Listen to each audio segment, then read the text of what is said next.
Hey, beautiful friends. My name is Lindsay Knapp, and I'm here today to give you a couple of tips or things you might be able to try when you are experiencing a panic attack, depression. Maybe you're unable to get out of your head. Um, Give them a try and see what works, see what resonates. But to begin, to kind of just give you an overview, as we process trauma through the mind, we have to process it through the body. So a lot of us might be maybe in therapy. We've got a clinician who's working with us regularly. And sometimes what we find is that the clinician isn't quite hit, right? Or that it's working, but we're kind of getting to a plateau and we can't seem to figure out what that next step is. So, and the next step is processing the trauma through the body. You can't only process it through the mind. And so our nervous system is wired like branches of a tree. And when we experience a traumatic event, those branches get pruned. Now, those branches can regrow, but we have to set the conditions for those branches to regrow. So I'm going to give you a couple exercises to show you how to do that. But I kind of want to explain just a little bit more how the nervous system works so you kind of understand what we're doing and why it's so important. So there are three different things that happen in your body that are a symptom that kind of let me know, like if I'm guiding you or if I'm teaching a yoga class, I'm going to know that your nervous system is likely growing. And so those three things is you start to shake, you start to maybe sweat, or your eyes leak, or you begin to cry. So those are neurological system releases that are very, very important in your body. And those signal to me that, okay, this is where we've created the conditions for your nervous system to grow.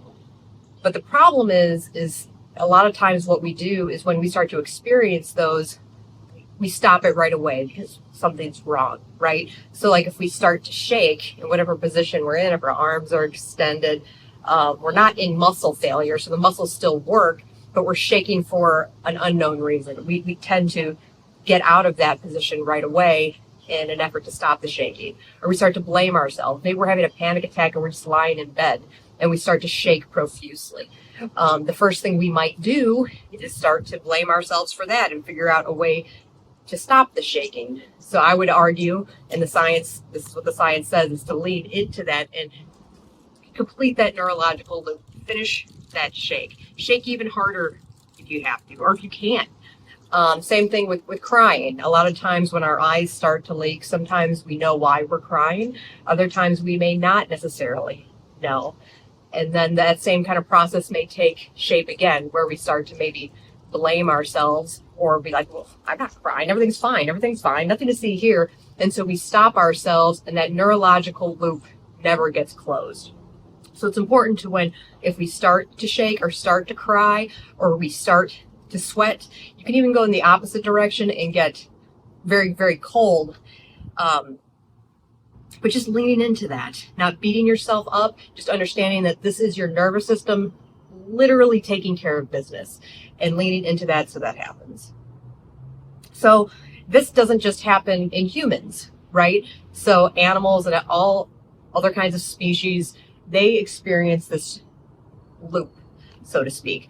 So just to give you an example, I'll give you a couple examples. One, so like, let's think of like an elk, right? An elk who is, let's say, being chased by a lion. Now that's arguably a very traumatic experience for that elk. And so let's say that elk survives. Now that elk doesn't have PTSD, all right? And so that elk is still able to continue its life and go on and on and on and continue to run away from the lions and live its life without, staying in that event. And so the reason that the elk is able to do that is because it closes the neurological loop. And this is how the elk does it. So let's say the elk survives, it doesn't get eaten by the lion, it goes and it finds, a quiet spot, and it just starts to shake profusely. So the same way in our bodies, when we start to shake, that is exactly what the elk is doing. It's going to sit in that spot, it's going to shake, shake, shake, shake, shake, shake, shake. And then when it's done, that neurological loop has been completed and it's done. And that elk is going to get up and go live the rest of its life. Now, we also see that in dogs. So what's commonly referred to as zoomies, when your dog is starting to go running around like crazy around your house or outside, that is your dog closing a neurological loop, right? The dog has got an excess store of energy that needs to be released. So the best thing you can do for your dog in that instance is to let your dog be a dog. Encourage those zoomies, right? And a lot of times the zoomies are characterized by with a bit of joy, right? The dog is enjoying that process, but the dog has got excess energy that needs to be released, and it's moving in order for that to happen. So we see that in the animal kingdom, we see that in our own bodies, but now it's giving us ourselves permission to do that. So the things I'm going to have you do today, these are just the top 3 things that if I never see anybody ever again, I'm going to show you these 3 things, and you're going to have them in your kit bag, and you can do them anytime, anywhere you are. So the first thing I like to show people is when your nervous system becomes heightened, and let's say you're basically in fight or flight. One way to kind of turn that off is to get your hips above your heart. So what I'm going to show you is what we refer to in yoga as bridge pose. And I'm just going to talk you through a couple different variations. So what you want to do is you want to get your hips above your heart.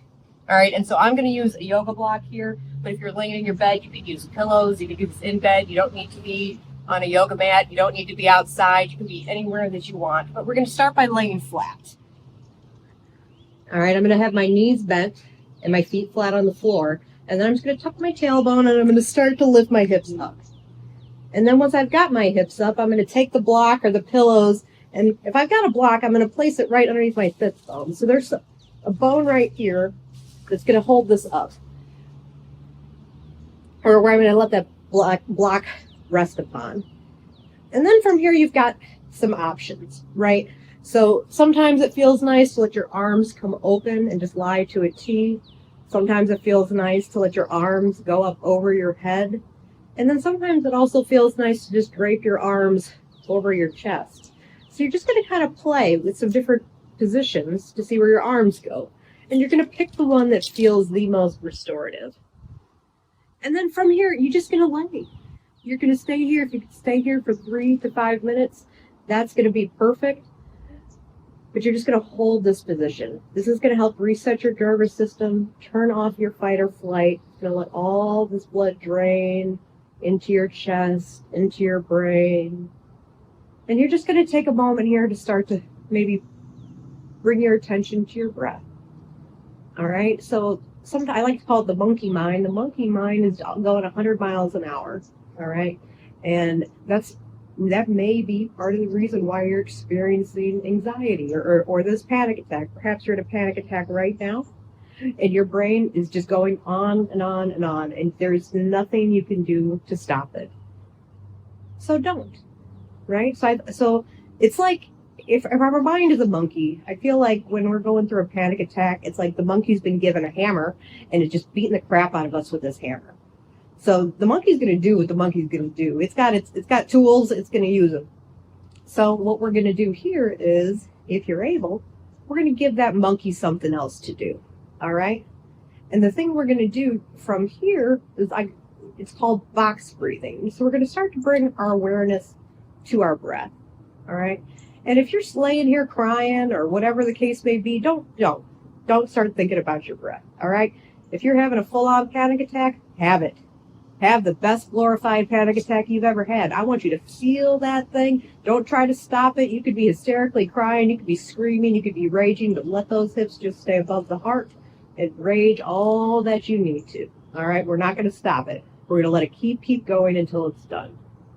And then when it's done, you can decide if you'd like to do box breathing or not. If you choose to, what we're going to do is we're going to inhale to the count of 4. We're going to hold our breath to the count of 4. We're going to exhale to the count of 4. And we're going to stay breathless to the count of 4. So that's all we're going to do. Is we're going to sit here. We're going to breathe. We're going to give the monkey something to do. And you could do this laying in your bed if you choose. You don't have to have your hips up.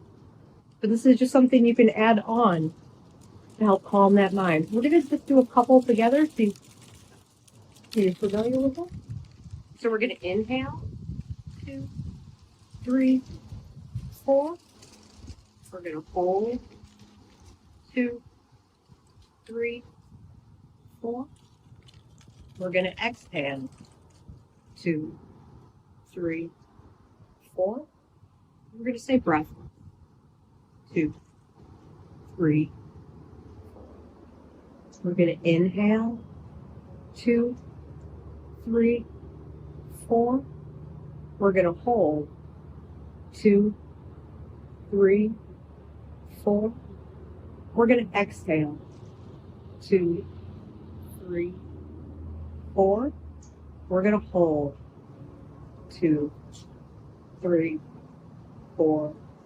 Last time, inhale, 2, 3, 4.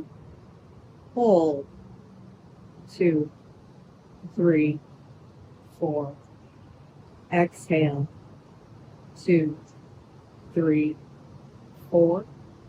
Breathless, 2, 3, 4. And then when you've decided you've been here long enough and you're done working on your breath, you can always come back just to a regular breath without thinking about it. Maybe the monkey set the hammer down and isn't beating you over the head as much, and you can just start to notice how your body's feeling in this moment. You can notice your feet touching the earth or your bed or your floor. You can notice any tension in your jaw or your neck. You're just starting to invite your breath into some of those spaces. If there's any tension anywhere, maybe your breath starts to loosen them up a bit.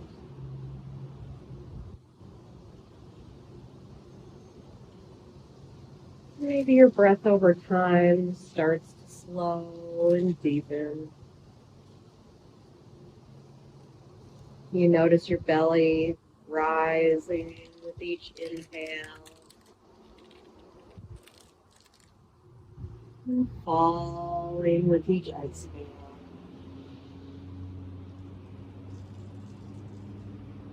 And then how with each inhale and each exhale, you just find yourself melting a little bit further and further into the earth.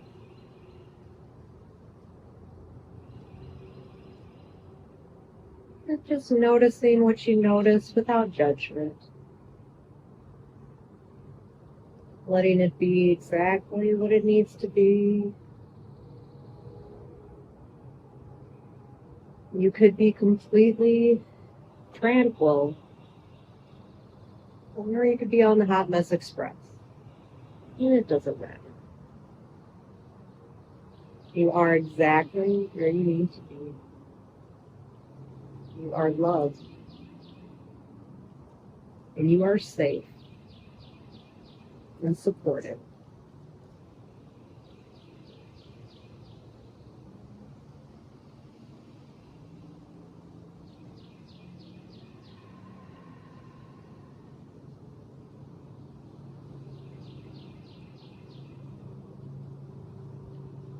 And then when you feel that that's complete, you're just going to gently press your feet into the earth just a little bit so you can let your hips rise up to remove any blocks or any pillows you may have placed under there.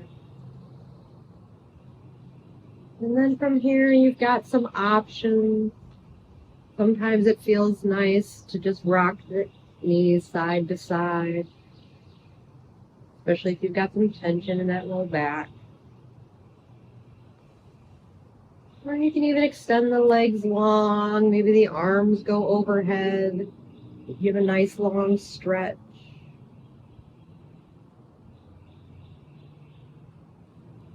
Sometimes it feels nice to take your knees and bring them into your chest. You just give them a little bit of a hug.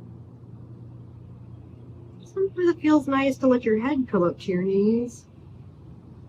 You can let your head stay flat on the mat too. You can even take your hands on your knees and start to make just a couple circles, just rotating them, massaging that low back, taking it nice and slow and nice and easy. Even doing a little box breathing here too, if that feels like something that you need.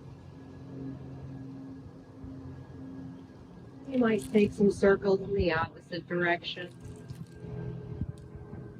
Letting it be nice and slow and steady.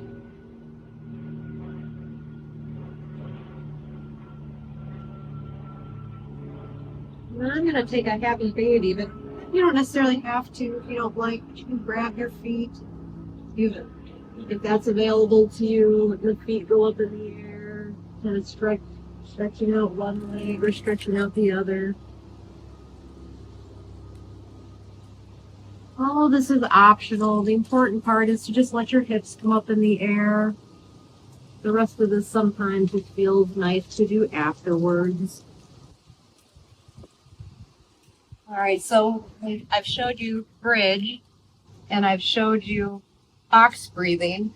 The third thing that I like to make sure everybody knows, if I only get to see you once, this is the other thing I need for you to have in your kit bag, and it's legs up the wall.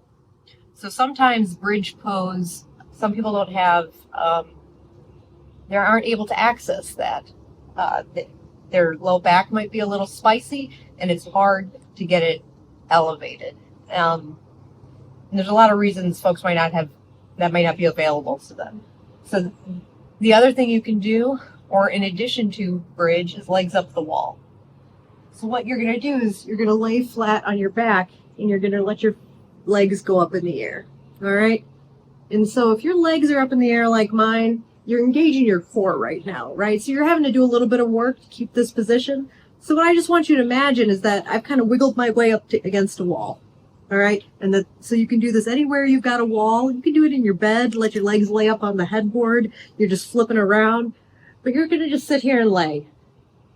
And again, you're going to lay here, if you can, for 3 to 5 minutes.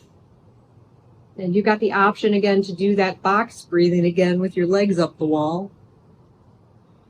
And then you've got options with your arms too. Your arms again can come out to a T. They can reach out over your head. My arms, my shoulders are really tight, so you can see my arms don't go anywhere. They just kind of float, so that's not comfortable for me. So I might drape my arms over my chest. I might place one hand on my heart, one on my belly. Or I might just rest them next. But I'm letting all of that blood drain out of my legs, and into my heart. I'm starting to reset this nervous system, give my body and my nervous system some of these tools that it needs to take the next step. And so let's say you're in a full-blown panic attack. Maybe you're at work.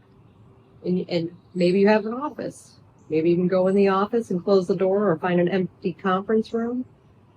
Lock the door and just put your legs up on the wall and sit here and cry.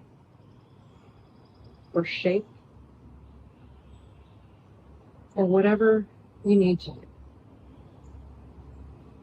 Just giving yourself permission to close that neurological loop. To sweat, freeze, to shake, to cry, to be quiet, or to be still. Giving yourself permission to experience it fully and not stop.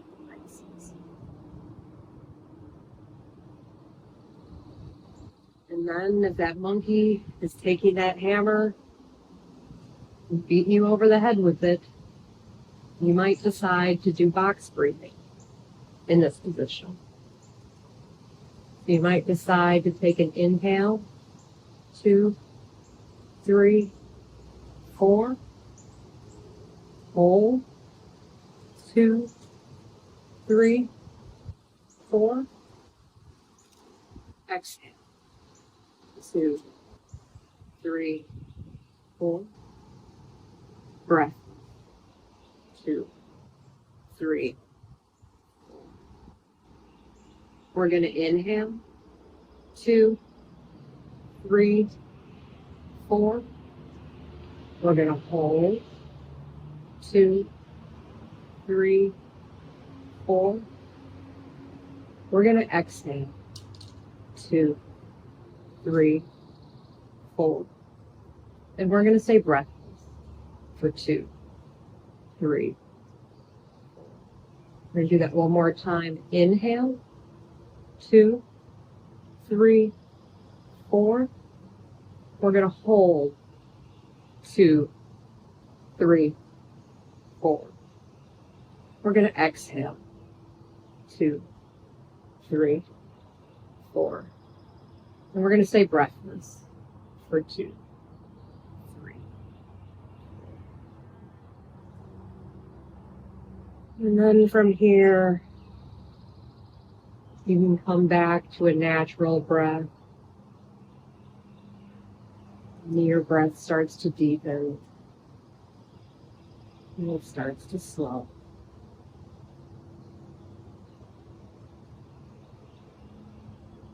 And how with each inhale and each exhale, you melt a little further into the earth.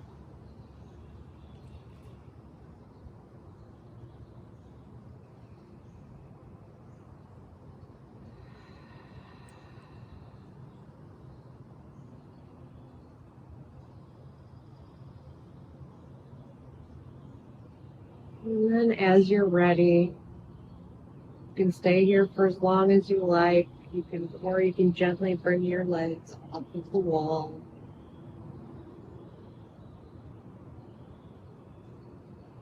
And you've got the same options here. You might windshield wiper your legs side to side. Being mindful of your low back. Just kind of noticing how it feels.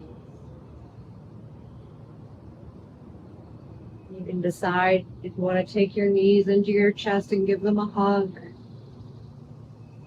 If you even want to bring your head up to your knees.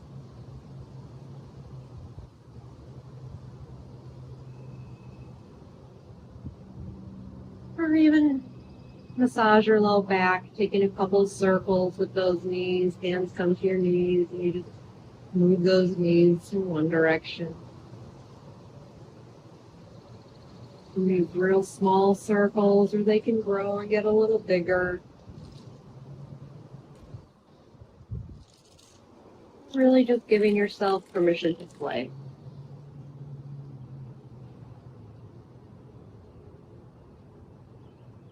Let your body guide you.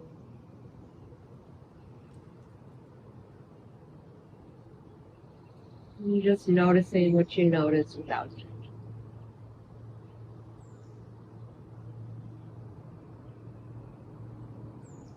You might take a couple circles in the opposite direction.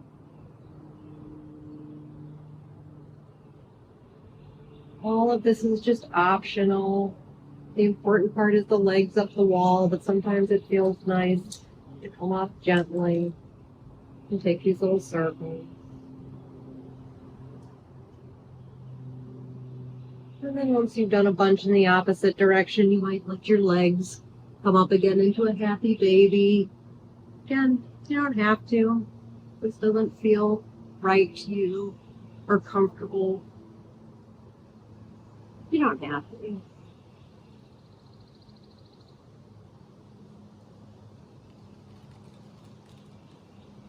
All right, beautiful people. Those are the 3 things that I hope you can take with you and use every day, anytime you need it. I love you so much. I promise you, you got this.